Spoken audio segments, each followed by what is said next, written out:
Hi, everyone, and welcome to this episode of One Question with Pastor Adam. And I'm Adam, and friends, I am pastor to believers and doubters, to unfaithful Christians, and to faithful atheists. And Jesus wasn't afraid of questions, and neither are we here on One Question with Pastor Adam. And we've got a great question today. I don't even know what the question is. It is not a question, actually. It's a statement. And that statement is a statement that we wear on our shirts here at One Question with Pastor Adam, which is, God loves our LGBTQIA2+ siblings. Are you with me? Give me an amen. And we're going to get a whole lot of amens today. Hey, Amber, I'm excited for this too, Amber. Amber, this episode is brought to you by Amber, because Amber hooked me up with our special guest today, who is Rocky Roggio. Rocky is the director of a documentary that's coming out that's called 1946. And I'm going to bring in Rocky now. And here comes Rocky.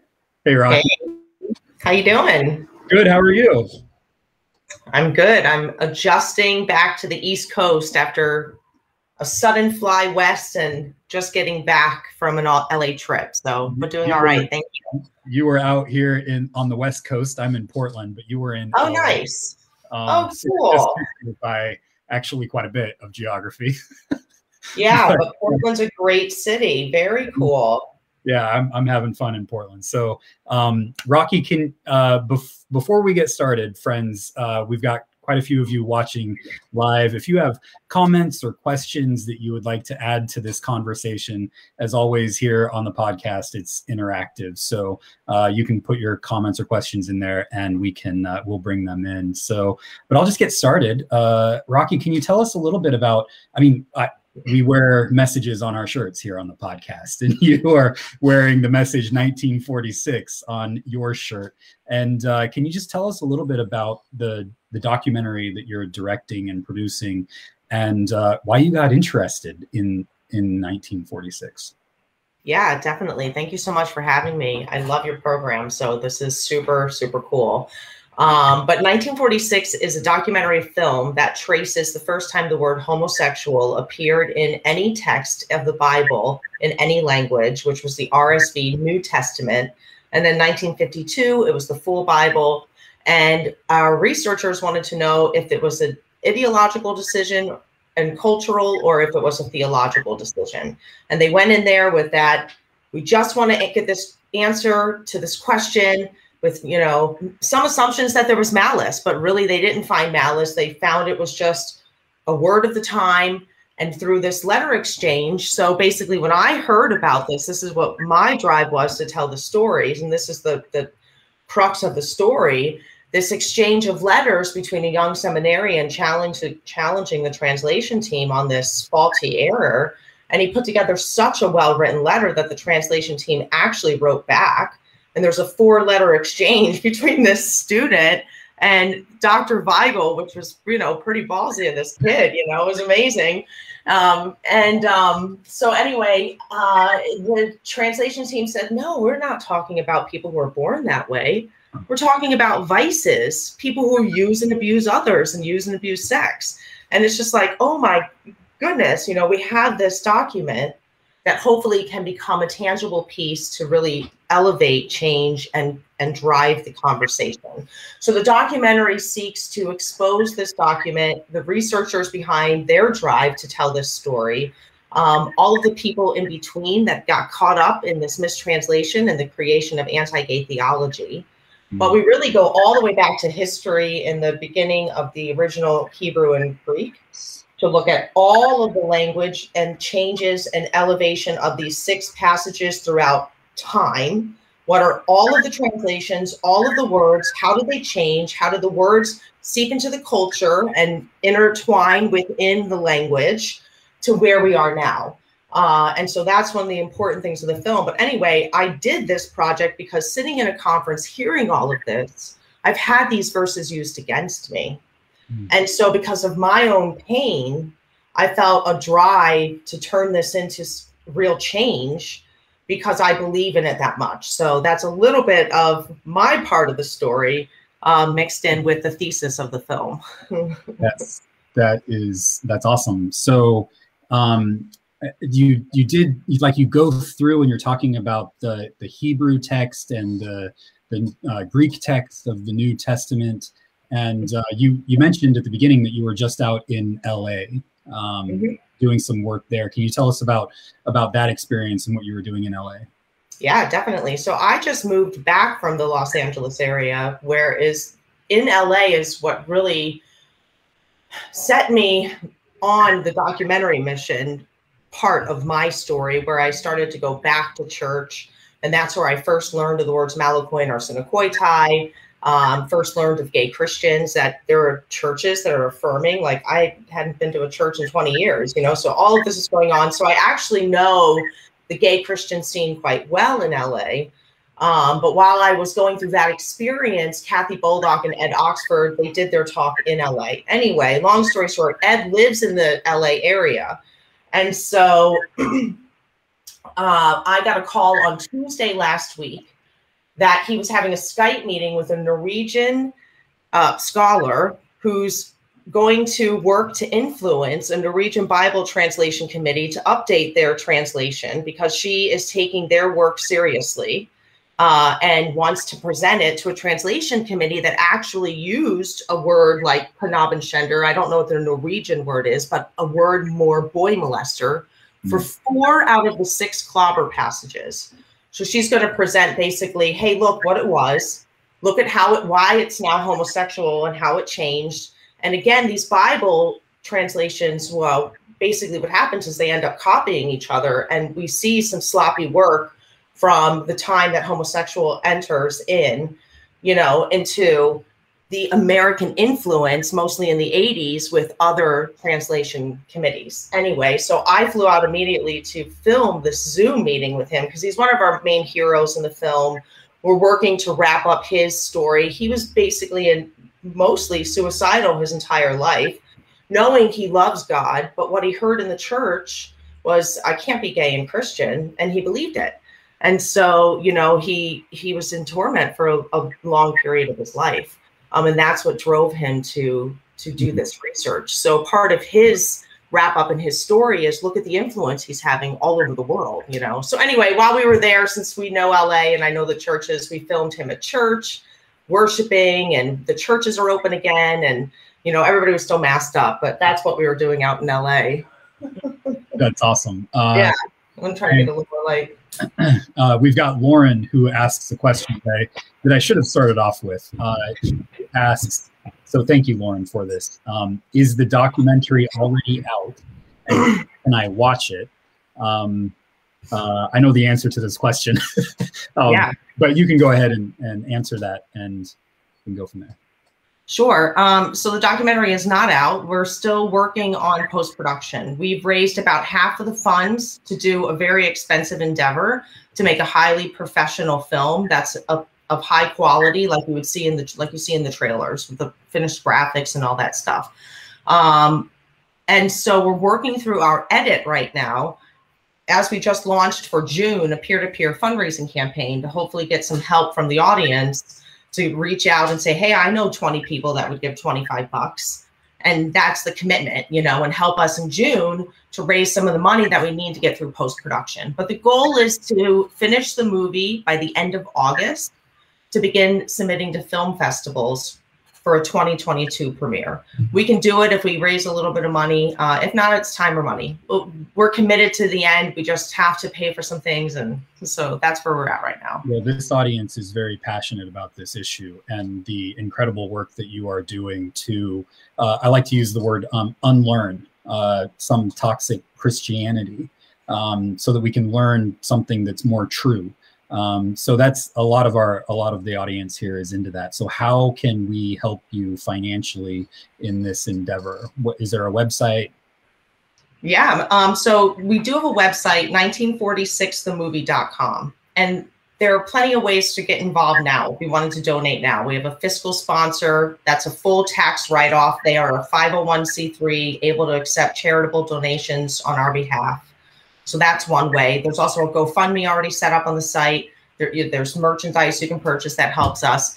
And then you can become a sponsor. That's all listed on there. But if you want to join a team and help us fundraise, we've got some cool prizes, including special merch, some trips. We've got 2 people will win a trip to either a filming location with us, a book signing with Kathy and Ed, or maybe a premiere. We're not sure what we're going to be able to do yet, but we'll be able to fly 2 winners, you know, to come. And so we're looking for participants to help us raise. If you think you can raise $500 through your community, then you'll want to join a team, and it'll be fun. You know, we're going to make it fun, and it'll be great to see how much we can really bring together to finish this movie together.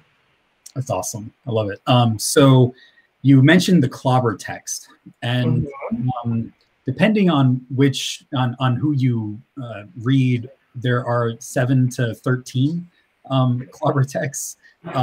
Should we go through a couple of them? Sure. And just, I think like the ones that get used the most are Leviticus and probably Romans chapter 1. So maybe we can start there, and if people have other passages that you'd like us to explore, we can do that too, if you ask that in the comment section. Sure. I feel sloppy as the filmmaker, and I didn't think about lighting as I'm adjusting to a new place that I'm living in too. So anyway, yeah. We're very low budget here at One Question. I know, totally. I'm just like, are we in a horror film right now? What's going on? Is there somebody going to come out and stab me? Okay. So I would say that there are 9 clobber passages. We focus on 6 in the film. And the 6 we look at are the 2 Levitical passages, Leviticus 18 and Leviticus 20:13. And then the verse in 1 Timothy, which kind of mirrors the 1 Corinthians 6:9-10 verse. And then the Romans, the Romans verse, and then Sodom and Gomorrah. Which really doesn't use the word homosexual as much as the word sodomite, but that's a very important word that unfortunately has had many different meanings. But throughout most of the meaning, throughout history, the word has meant any form of non-procreative sex. That's where it originated. It originated from priests doing inappropriate things with little boys. Go figure. They called it sodomia. It was an Italian priest called Peter Damian that coined the word back in like the 18th century or something. I forget the date. But anyway, it's very important. The Sodom and Gomorrah story is still boggles me that people can look at that story and say it's about homosexuality.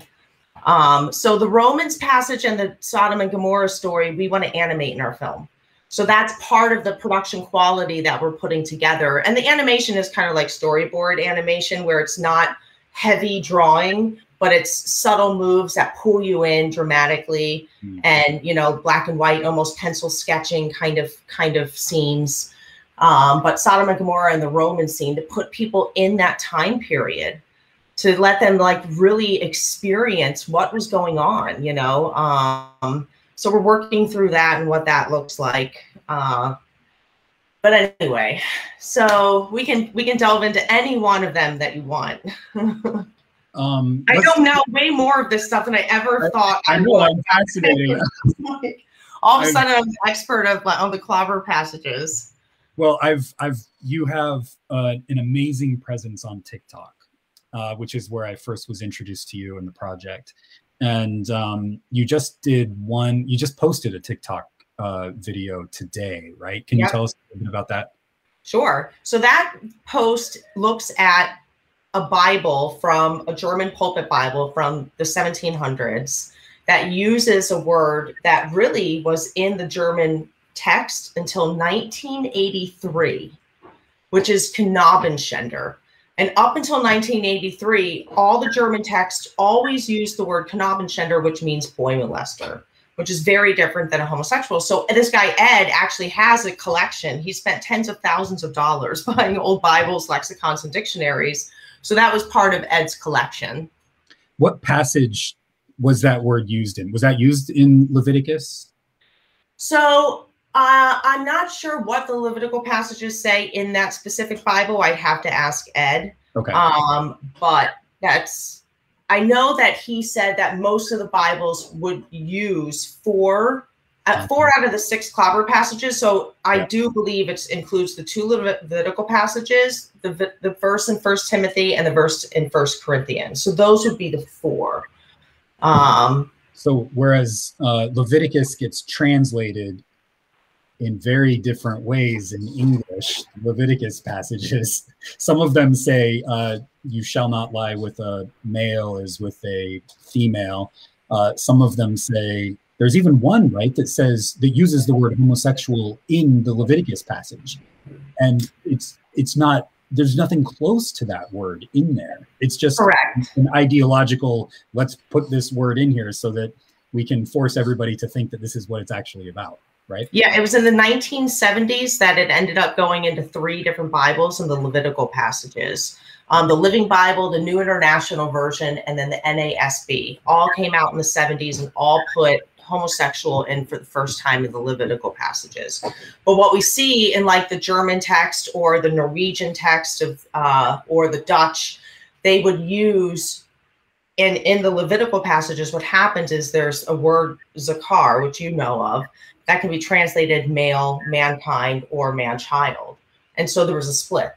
And most of the European countries went with man-child because they were seeing what was going on in the culture with pederasty and always abuse of, there was an age differential, there was a power dynamic going on, it was always abusive and exploitative.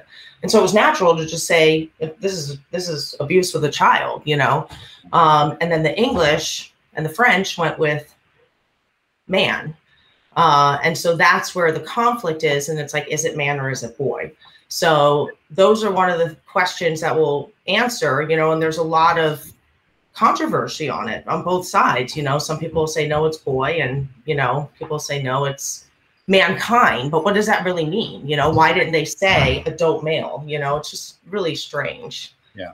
Yeah. So, but anyway, if you really want to look at the Levitical passages, what's really going on there, or these were prohibitions for cisgendered heterosexual married men by cisgendered heterosexual married men on adultery. So, hey, you married men who own slaves and animals and wives and concubines and all of these people, don't use and abuse them. And just in case you don't know what we mean, let's give you a list. Yeah. And then they provide a list, you know what I mean? So really it's about adultery. And it all comes down to, again, abuse, exploitation, you know, and all that stuff. So that's our take on it. Well, that makes a lot of sense to me, and especially because that's how I see the Romans passage and the First Corinthians passage and the Timothy passage working as well, right? 100%. So, yeah. So there's this like through line in the Bible that is consistent about this kind of activity, which is not about 2 men or 2 women living in a same-sex committed loving relationship, but about an abuse of yeah, power. Always abuse of power, 100%. And the word arsenokoitai, you know, they say Paul coined from the Levitical passages, which use in the Greek Septuagint, which is the translation of the original Hebrew into Greek, and Paul would have used the Greek, so he would have used the Septuagint. So he would have taken arson and koitai from the Levitical passages, which is man of many beds or something of that literal, you know, nature. And so people are like, see, it means homosexual. And those are the only 2 verses in the Old Testament that use arson and koitai. Well, that's not true. There are actually 4 other passages that use arson and koitai when men are abusing women. One in Numbers. There are 2 back-to-back in Numbers and 2 back-to-back in Judges. And the passages talk about basically after they conquer this land, they say, you can go ahead and kill any woman that's arson and koitai with a man. So kill all the women that have been with a man, but you can keep the virgins for yourself. So nobody ever talks about these verses, you know, that are abusing, taking virgins for themselves. Like, anyway, so we're gonna be talking about those verses as well too.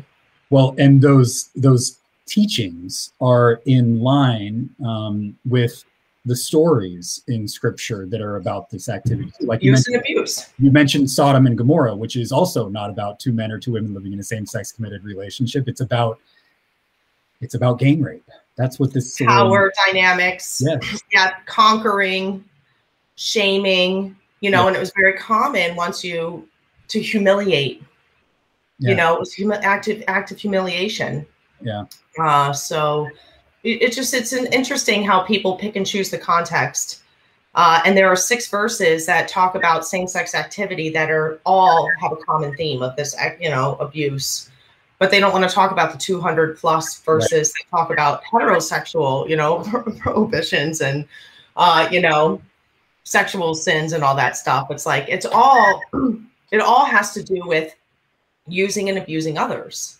That's what the theme is, regardless if it's a same-sex activity or if it's, you know, the opposite sex activity. One of the other ones that I know gets brought up a lot to you and also to me is when we say that Jesus never talks about this. And he doesn't explicitly talk about this, but people will always point to, I think it's Matthew 18, where Jesus says, where it talks about, like, you know, goes back to Genesis and says marriage is between one man and one woman. And that's often used as a clobber text. And do you address that passage at all? I'm not sure if we're going to bring it up. It's Matthew 19. Yeah. And so Matthew 19, 1-6, basically the Pharisees challenge Jesus on the prohibition of divorce. And he flippantly responds back to them, as he always does, like, you know, the text, you know, and which is awesome. I love that attitude that he throws out. He's like, there's a little sass there.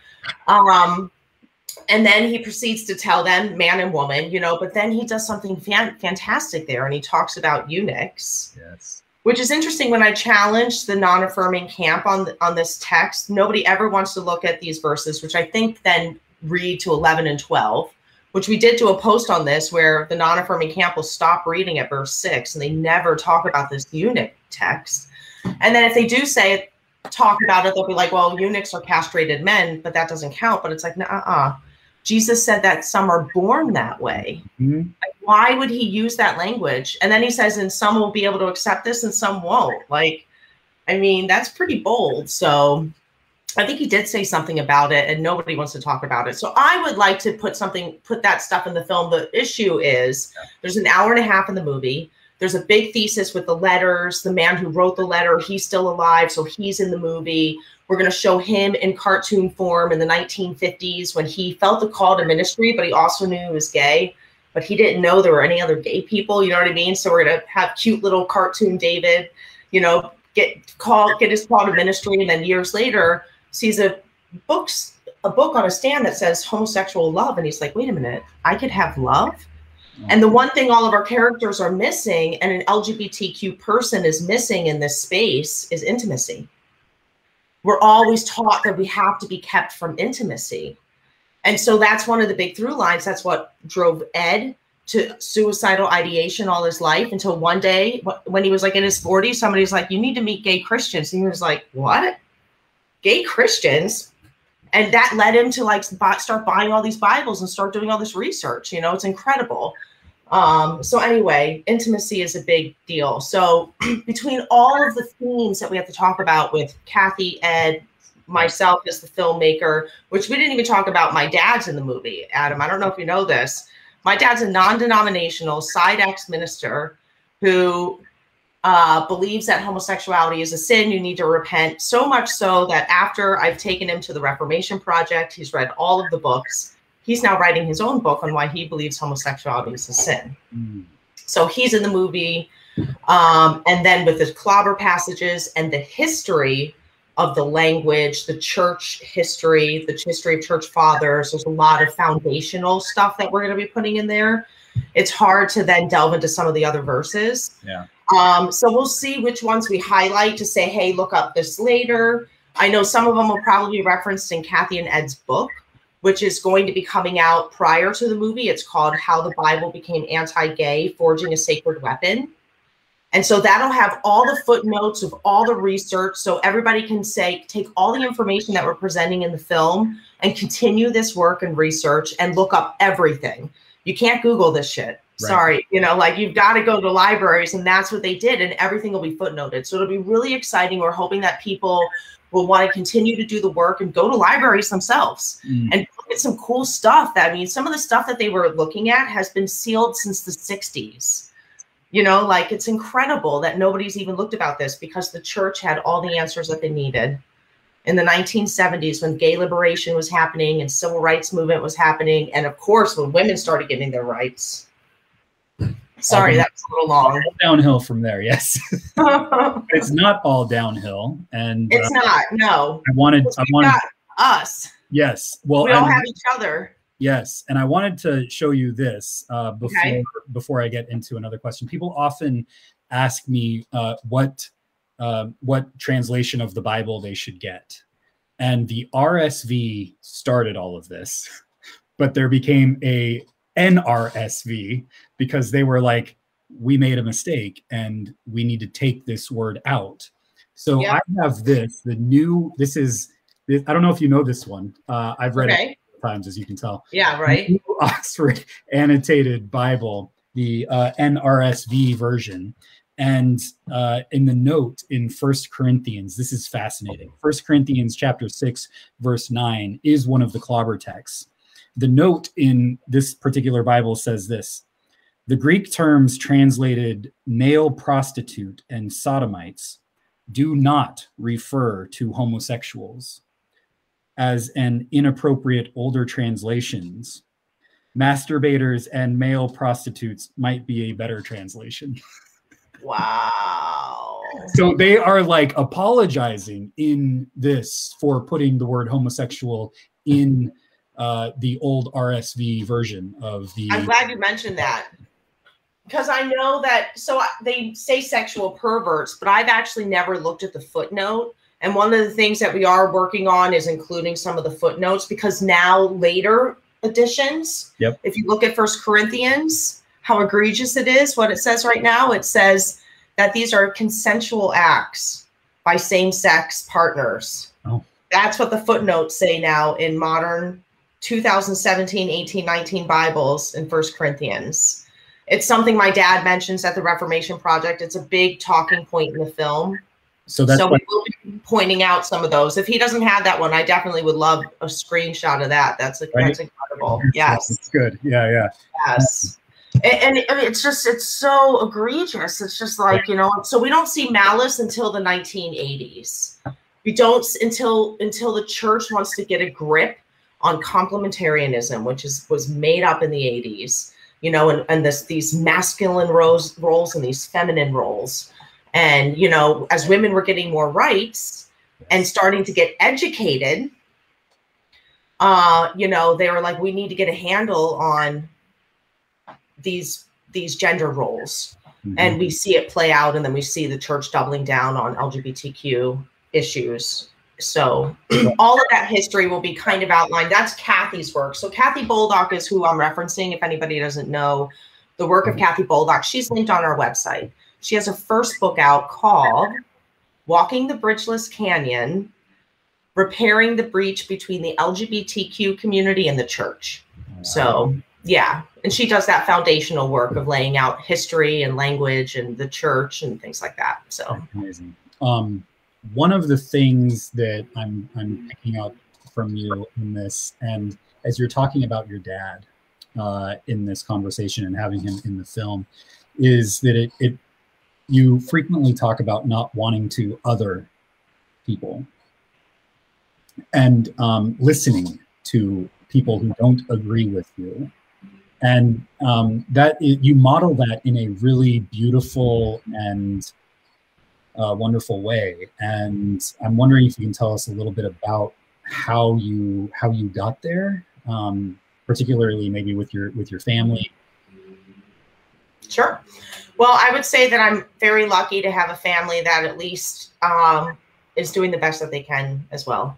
And even like this week, my mom is like, hey, I'm putting in, I don't know if anybody does like Melaleuca. It's one of those like church kind of like everybody buys their products from each other kind of thing, but they've got great products. So she's like, we're doing a Melaleuca order. Do you want some, hun? And, you know, meanwhile, I'm starting this big movement while my dad's writing this book.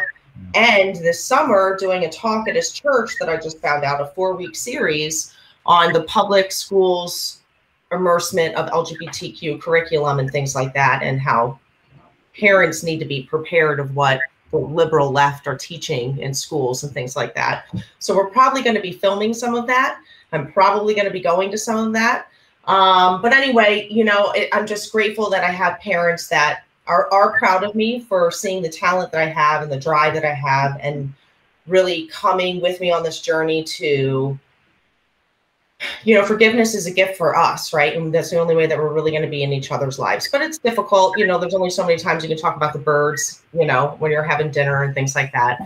But one thing that will be cool coming out of this series, and one thing I've been thinking about as my dad's doing this series this summer on the public education system and LGBTQ issues, you know, there are some concerns that I think that we can work together on. And that's what Kathy's book is about, building a bridge, you know. And so there are some things that I agree with and some things I disagree with. And I'm sure that I've seen my dad move from major side X to maybe side B to at Mother's Day, he was gendering trans people correctly. I couldn't believe it. You know what I mean? And so can we work together? So hopefully, and thank you for recognizing that, hopefully, and thank you to my dad for being brave enough to be a part of the film and trusting me enough to show his authentic voice, so that we can hopefully at least be a representation to other people to try to work together somehow, because we're not going away. I'm not going away. You know what I mean? Like I'm gay as gay can be. You know what I mean? So you got to get used to it.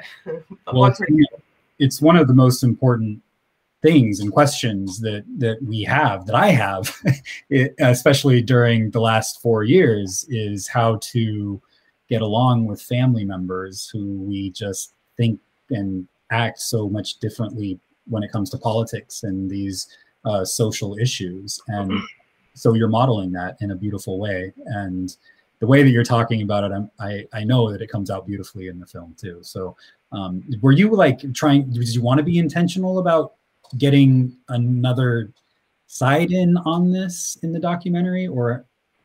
Yeah, that's a really good question. So we're toying with that idea right now. We've definitely been approached by one of the lead anti-gay theologians in the world, who has a big audience, who's very outspoken. But he, out of the list of, you know, a handful of people, is the most arrogant. And really, it's like, at the end of the day, if he's not even going to invest time to get to know gay Christians and engage in a conversation with gay Christians and engage with us honestly, it's not really worth our time. Good. So we're okay with people disagreeing with us, because that's the point. At the end of the day, it would be great to get an anti-gay theologian, which now we did get confirmation from Dr. Michael Brown, who would be a little bit more respectable, and, you know, come in and we will show his authentic voice, just like we are doing with my father. But we're not sure yet really what we're going to do, just because, again, there's so many minutes in the film. We can use a lot of the stuff of his voice in fair use that's already out, available on the internet.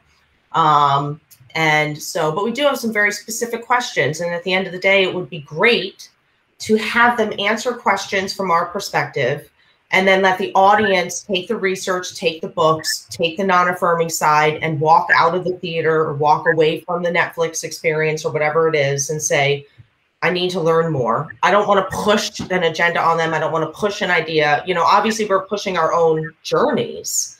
My story is going to be in there. Ed's story is going to be in there, but that has nothing to do with the research. As Kathy and Ed will say, they went in there thinking that the RSV team did this on purpose. They went in there saying, aha, I know this. And they were like, ooh, we were wrong. They were actually really good men that were great academics, and they put together a great translation, you know, and so that's part of the story as well. So yes, it would be important. We're not sure. I'll get back to you on it real soon. Yeah. We've got only a month to figure it out, of say yes or no. Yeah. But that realization is just amazing, where you go into something thinking, okay, these people are bad, and they're the enemy ones who started this whole thing, and right. Awful. How do they make that switch to, as they're doing their research, to saying, no, actually, they're not as evil as we made them out to be. They're actually good people, and at this time, they're men on this committee in the 19th. Yeah, all white men. Yeah, totally. Men. How do they get to the point in their research where they say, oh, they're not as bad as we thought they were? Yeah, just from reading, reading and extra reading and outside reading, even outside of the RSV. Like Kathy found a memoir book that Weigel wrote, you know, and that's actually how she found out that they had a contract with the RSV publishing company and why they shelved the letters for 10 years. They were in a contract, they couldn't publish anything. But anyway, just from really investigating, but also in the notes, they learned of the translation team's concern for the marginalized, for unjust issues that were going on. They answered tons of letters because of course they got a lot of letters. Like the opposition we've heard people criticize the film and it's like, well, who cares if a young 21-year-old wrote this letter? You know, obviously they don't know his story and why we feel it's important to interview him and why I think that that's going to come out. But of course, a whole bunch of people wrote the translation committee, but this translation committee had so much love and care and everything that they were doing, you know, like, so you can see it in the notes. Yeah. So that Kathy and Ed talk about it a lot. Are there any, so we've kind of gone through some of the clobber texts. Are there any like Bible passages that are surprisingly, like, people will often bring up David and Jonathan and their relationship? Or Joseph and his, can you talk about Joseph and his coat? Yeah, a little bit? Definitely. That one's actually one of my favorites. So basically the coat that he would wear many colors, I forget what the word is that it's called, but it's only used one other time in the Hebrew text. And it's a literal dress for a princess. And so I just find it very fascinating that this word's only used twice. And he literally gets picked on by his brothers. He's being othered. Is it because he's wearing a girl's garment? You know, and in Deuteronomy, it says not to cross-dress. Like, is he a cross-dresser? Is he a Malakoi? I doubt he was. So Malakoi is a weird word. I don't know how many people know the word of it, but just being an effeminate. So not necessarily having done an act. Back in the day, the Malakoi could still just be, it's a derogatory term for a man that acts or looks like a woman. And so these themes are present throughout history, throughout time. And that's another common theme. It's like before there were gays, there were women. And it always comes down to the hate of the feminine, either the fear of the feminine, hate of the feminine, you know, and then belittling. And so and it still happens today. So anyway, was he a Malakoi? Who knows? But that's all I really know of it. Was he exiled because of that? Did his brothers beat him up? But he could have been gay. And how beautiful would it be if it's the Malakoi who ends up saving the day in the book of Genesis? Well, here's another interesting thing. So when Jesus was about to get crucified, and I think I forget which gospel it's in, but he mentions how there's going to be a man carrying a jug of water. That's the sign that the disciples will see. Yeah. And a man would never be carrying a jug of water. That was totally a woman's job. So actually my dad preached on this the other day, and sometimes I listen in on the church sermons, and sometimes I can't help myself and comment. And I mentioned that. I was like, oh, isn't that such an interesting detail? Like, maybe he's a Malakoi. I know. Trolling your dad. Nicely done. Rocky, that's good. But it's interesting, and I want his audience to really think about these things. Like, these are details that are important to an LGBTQ person that nobody in the cis community talks about, and we've only been hearing one narrative. Yeah. Another thing that we hear in the church is the preacher will say something like, this is how the Bible is interpreted, and we need to make sure that the leaders of the church are teaching our community how to read the Bible, instead of it being a conversation, engaging with the script, you know, and the mystery behind it. That's where you find the cool stuff behind everything. So yeah. And his church is one of those. One of the things that I also really appreciate about your work is that churches will also say, well, this is tradition. This not only is this in the Bible, but it's also how the church has always taught about this topic, whether it comes to like heaven and hell, which actually has a very diverse background when it comes to in history, and also when it comes to homosexuality.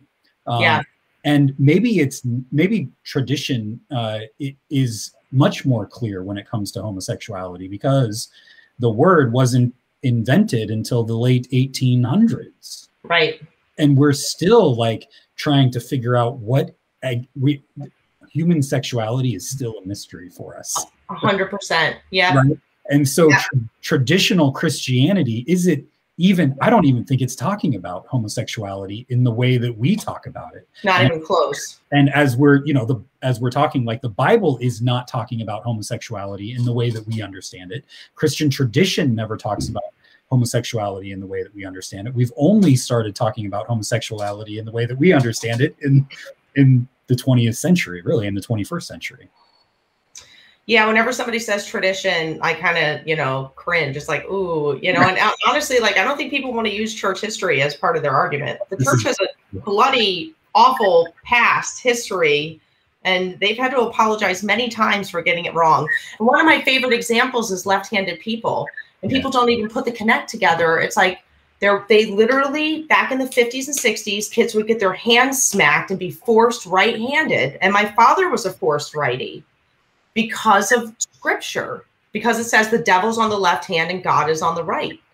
And so people are getting tortured because of this, and these are real events. I mean, and we can go on. Right. Witches, women, uncastrated men, the uncircumcised men, animals, Jews, Galileo. It's just, it's insane. So people of color, slaves, it's horrible how the Bible has been misused against other people.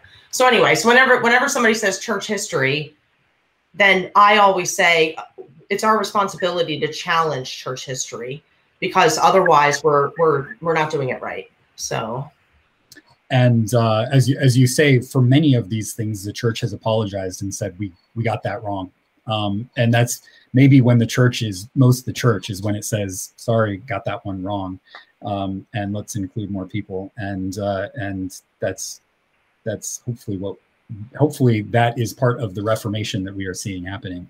I wanted to ask you one more question. So if anybody has questions in the comments, put those in. What was it after you had all of these experiences? I think you said 10 years ago you went back to church. Yeah. What was it about church that you were like, yeah, I want to try that again, or I want to go back into that? Sure. It was actually only a couple years ago. It was 2017. Yeah. And about a year into that experience is when I started filming the doc. And so I started going back because I met a girl that told me she was a Christian. And I was like, what? And she was like, I'm a Christian and we're going to go to church on Sunday. And I was like, what? So I went to church again after 20 years, and it was fun. I enjoyed it. It's a great, progressive church in Los Angeles, and the hip young white pastor and his family, and, the coffee service station, the pop music and the lights, the whole nine. And so as I'm sitting in this room, though, I just kept seeing through. It was fun. I had a great time with the community, but I couldn't help but feel being othered as an adult, knowing that I'm welcome but not equal. And that's what set me off to learn about gay Christians, to learn about affirming spaces, to learn about Malakoi and Arsenicoitai, to learn about Kathy Boldock. That's led me to learn about this documentary all within a year. And so as this is just kind of like flooding in my life, I felt, once I learned of the RSV translation team, and David's alive, and he wrote this beautiful letter, and he was a pastor for 60 years. Like, it's a beautiful story.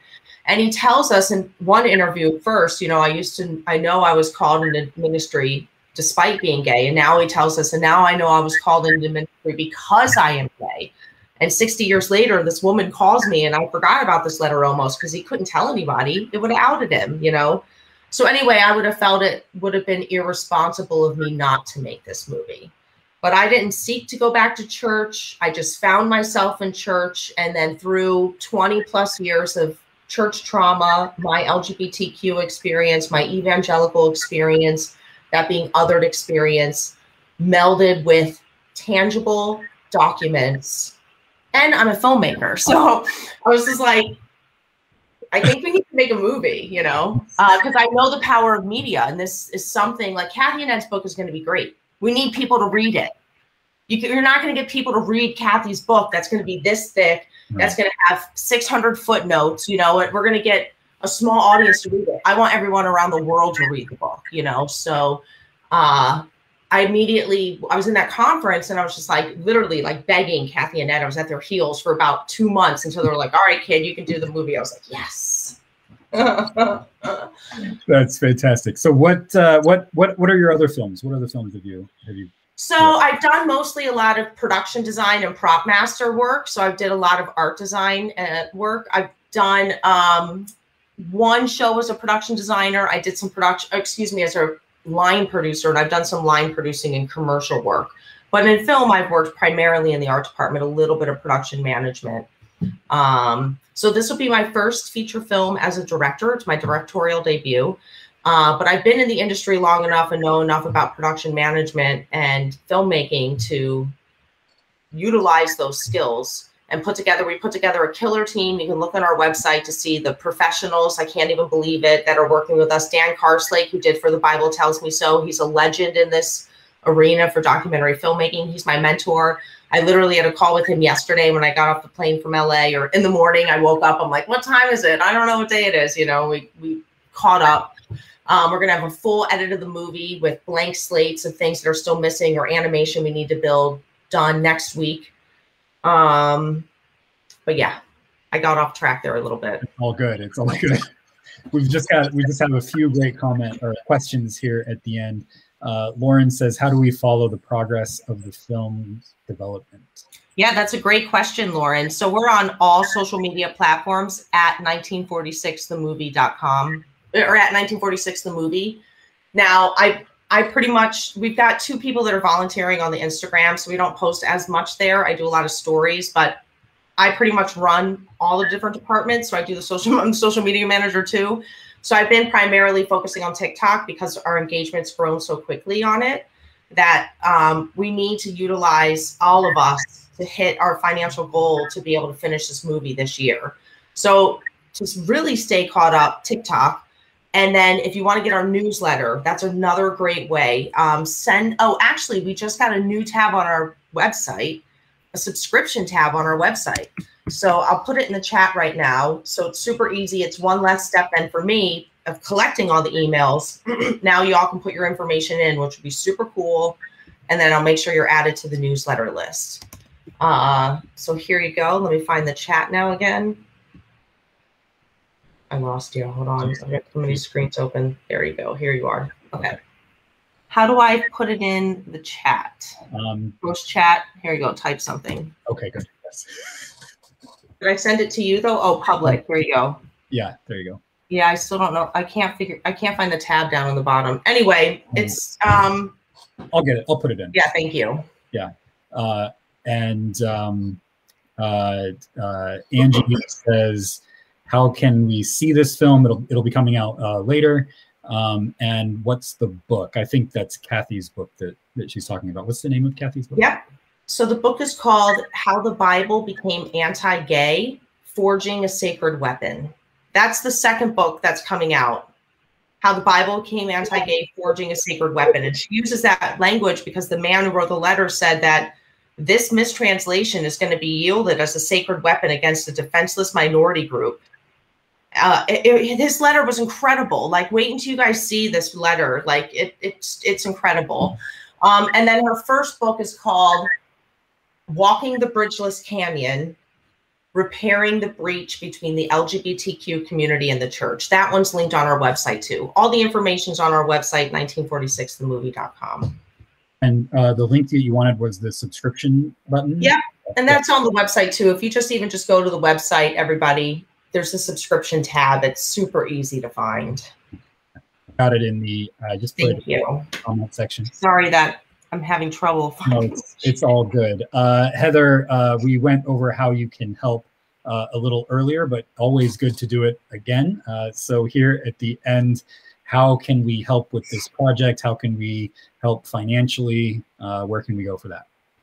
Yeah, so if you did want to join a team, I just got a newsletter out today. So just send us an email to 1946themovieinfo@gmail.com. And if you want to get on the peer-to-peer fundraising team, just put in the subject, fundraising team.